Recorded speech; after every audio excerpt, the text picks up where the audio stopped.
Aqui em Ribeirão Preto, a cidade, a região surgiu a partir da expansão das fazendas de café. Minha cidade tem toda uma história em torno do café. Eu me considero um filho do café. Eu ajudava a fazer queimada na roça, queimar, fazia cobre de café e ajudava meu pai a plantar café. O café deu aquela condição inicial, deu aquele salto inicial para a cidade. E nós somos fortes por causa do café. O café não deixou legado nenhum aqui. Eu me considero uma filha do café porque eu fui criada no meio do café. Eu acho que nós somos filhos de muitas misturas. Eu acho que o café é um dos elementos importantes para a gente pesquisar e compreender a sociedade, a formação da cidade de Ribeirão Preto, da nossa região como um todo. Noite e dia, meu pensamento era só tirar as crianças da... Não queria fazenda, não queria nada. O café construiu realidades múltiplas na cidade de Ribeirão Preto. Eu acredito que Ribeirão Preto é filho também do café, mas não só filhos do café. Os italianos que veio para cá queriam a terra, né? A terra para eles era ouro. Olha, o que deu projeção a Ribeirão Preto, foi o café.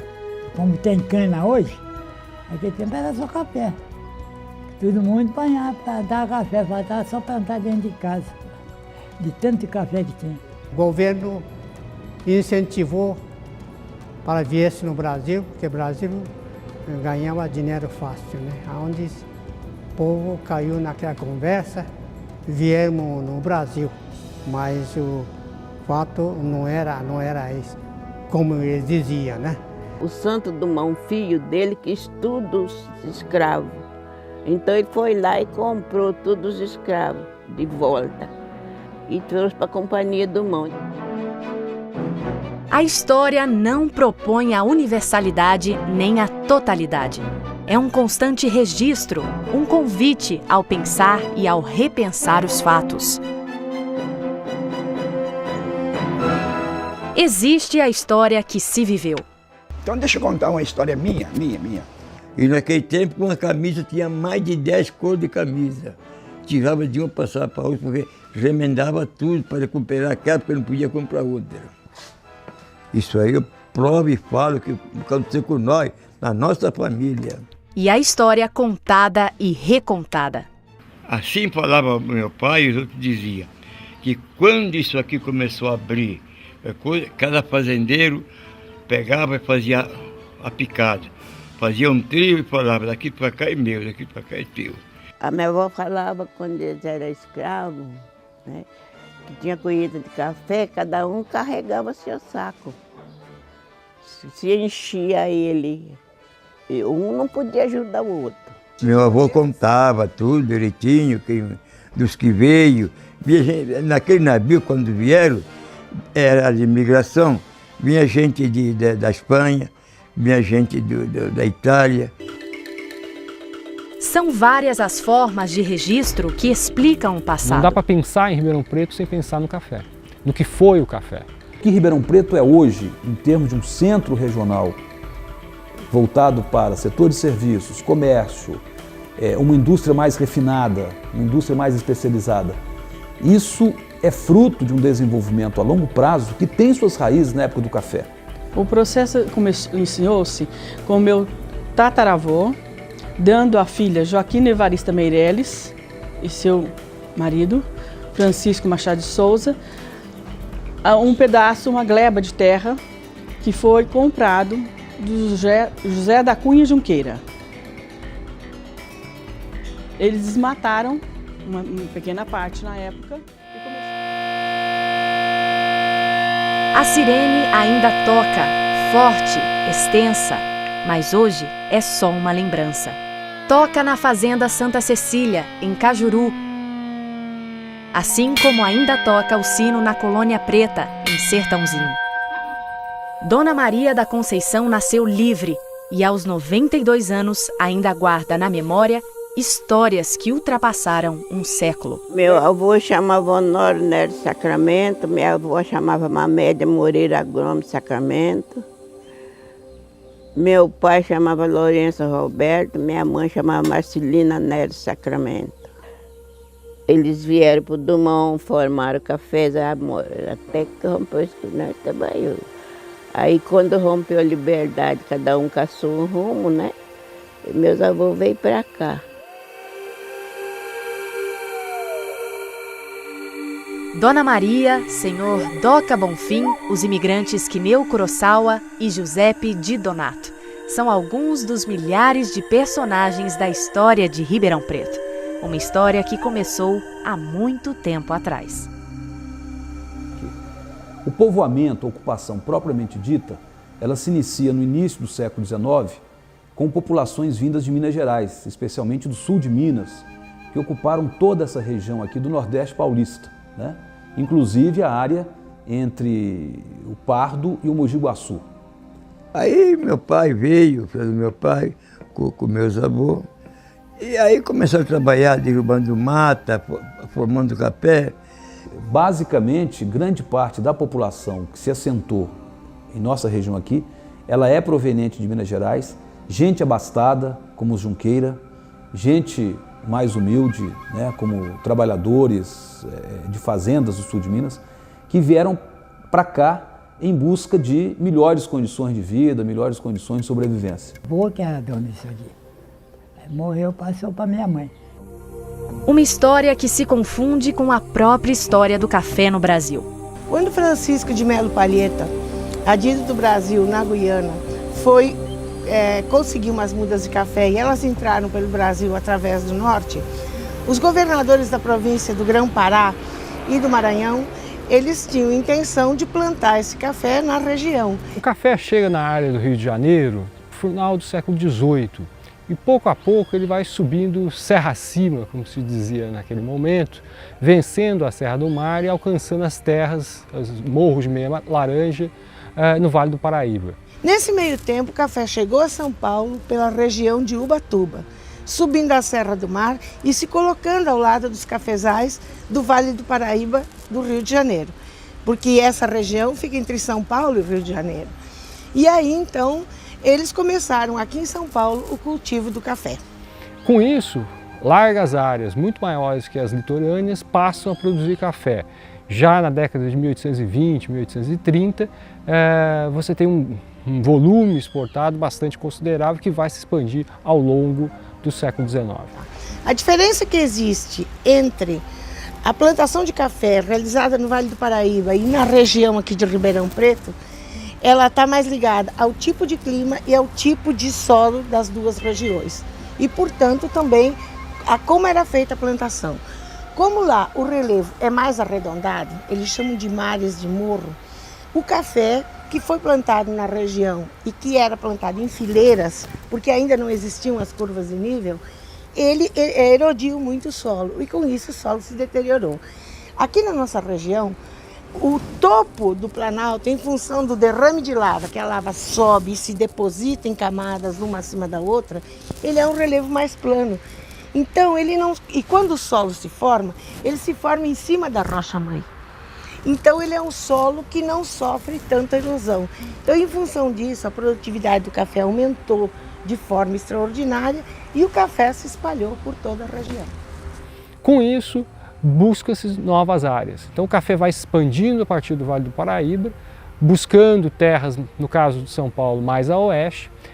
De início, as regiões mais antigas, ao redor de Campinas, Limeira, Piracicaba, e aos poucos vai atingindo o que era chamado de Oeste Novo, que seria a região atualmente de Ribeirão Preto. Os grandes cafeicultores, aqueles que vão realmente investir na compra de terras para o desenvolvimento de grandes lavouras de café para exportação, eles são quase todos de fora, né? com exceção talvez do Junqueira, né, que já estavam enraizados aqui muito tempo antes, desde o início do século XIX, os grandes cafeicultores como o Coronel Schmidt, o Dumont, né? Martinho do Paraíba Júnior, Luiz Pereira Barreto, oriundos de outras regiões, vieram para cá para plantar café em larga escala e fizeram propaganda que com isso publicaram em jornais diversas notícias a respeito dessas terras que atraíram diversas pessoas. Inclusive, no caso do Pereira Barreto, fez uma caravana do Vale do Paraíba para cá. Então essa influência desses divulgadores das terras do Oeste Novo são muito importantes. Quando os imigrantes italianos chegaram aqui, eles ficaram muito encantados com a cor do solo que tinha aqui. E todo mundo muito admirado falava Mavarda, Mavarda, Mavarda, que é terra rossa, né? Só que, na verdade, a tradução de terra rossa em italiano significa terra avermelhada. Os brasileiros, não sabendo que o italiano praticamente não fala o X, eles traduziram como sendo terra roxa. E aí ficou essa denominação de terra roxa. Uma história de homens e mulheres livres e escravizados, brasileiros e imigrantes.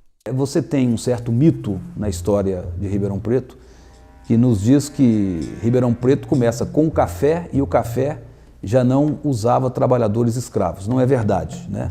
O início da expansão cafeira em nossa região utilizou sim o trabalho escravo em larga escala. Até 1886, 87 era a principal força de trabalho em Ribeirão Preto. Havia mais escravos em Ribeirão Preto do que imigrantes estrangeiros. O João Franco de Moraes Otávio, por exemplo, um grande cafeicultor aqui no século XIX, ele era um grande e poderoso senhor de escravos. Porém, essa alternativa estava esgotada. A abolição e a demanda por mão de obra era tão grande que fazia-se necessário trazer outros contingentes populacionais, principalmente de imigrantes estrangeiros, mas também nacionais que aqui afluíram. É evidente que você tem essa transição, então, do trabalho escravo para o imigrante, ela se faz na nossa região rapidamente, né? Principalmente a partir da chegada dos trilhos da Mogiana. Eu encontrei uma pessoa que trabalhou com meu avô, mas não o que trabalhou, os filhos dele. O avô dele, esse homem trabalhava com meu avô levar café para São Paulo em burro. Em burro, ninguém acredita que eu estou morando aqui. Tropa de burro, tinha, por exemplo, 200 burros. Cada burro levava 2 sacos de café. Andava daqui em São Simão, o Tambaú, primeiro sítio que eles encontravam, pedia para posar. Posava. Eu ia para lá, voltava daqui 2 meses, 2 meses para ir e voltar. No lombo de burro não seria possível levar o café até Santos. Só se tornou possível à medida do avanço da ferrovia, que vai chegar em Ribeirão Preto em 1883. Esse foi um fator muito importante, não só porque possibilita o contato direto da nossa região com o Porto de Santos, isso era até então um fator que estrangulava a produção, que impedia o crescimento mais rápido da produção, como também permite a chegada, a vinda, através da ferrovia, de grandes levas de imigrantes europeus. No final do século XIX, é o período em que aconteceu uma grande migração para o Brasil. Essa imigração ela acontece em função da crise italiana, da penetração do capitalismo no campo, na Itália, e no fato de que lá as pessoas, quem era pobre ficou mais pobre ainda, e quem era pequeno proprietário não conseguia pagar os impostos e acabou perdendo suas terras. Então essas pessoas migram para o Brasil.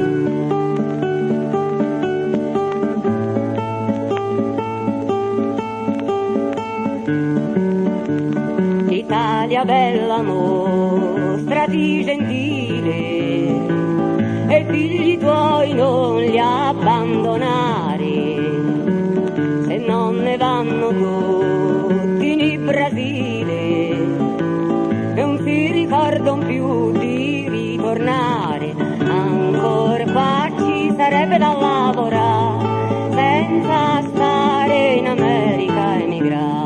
E nessa época, então, se estabeleceu um sistema de trabalho bem característico, que é o colonato. Por quê? A partir da vinda de imigrantes para cá, né? Porque com a instalação das fazendas, já foi adotado, a maioria delas, o trabalho imigrante, os trabalhadores imigrantes que vieram para cá com suas passagens subsidiadas pelo governo. Claro que as condições de trabalho, tanto para escravos como para os imigrantes, não são tão boas quanto a gente poderia imaginar. Mas, sem dúvida alguma, são pessoas que vão ser muito importantes para fazer essa cidade cafeeira, e Ribeirão Preto vai se destacar muito nessa questão do café. Vai ser a principal região produtora de café do estado de São Paulo, que é o principal produtor do país. E eles já vinham para as fazendas de café com um contrato de trabalho chamado colonato, que combinava 3 formas de pagamento. Quando viemos para cá, não viemos com contrato. Com 4 anos era para ficar na fazenda. Antigamente existia um modo de trabalhar na fazenda. A gente pegava 5 arqueiros de terra, por exemplo, mato, né? Derrubava, plantava café, mas o café é para 6 anos, daí 6 anos entregava para a fazenda. Esse camarada que trabalhava em roda de casa, no terreirão, tinha um ordenado dele. E quem era colônia também tinha um ordenado para conservar o café. Mas podia plantar feijão, podia plantar as coisas, era dele, a mercadoria era dele.